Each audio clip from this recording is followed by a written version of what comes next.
नमस्कार. पुन्हा एकदा आपलं स्वागत आहे. माझ्यासोबत हे राम सर आहेत आणि MDMचा बॅकलॉग आहे तो दिलेला आहे. तारीख शेवटची होती 18, आज 17 तारीख म्हणून घेतला, पण प्रयत्न केला आमचा लवकर. तर मार्च महिना मार्च 2026 क्लिअर आहे, फेब्रुवारी 2026 क्लिअर आहे, जानेवारी 2026 क्लिअर आहे, डिसेंबर 2026 क्लिअर आहे. फक्त नोव्हेंबरची 30 तारीख फक्त बाकी आहे.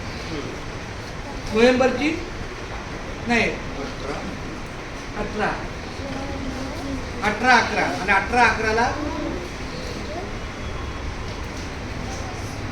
करत अपडेट बघू.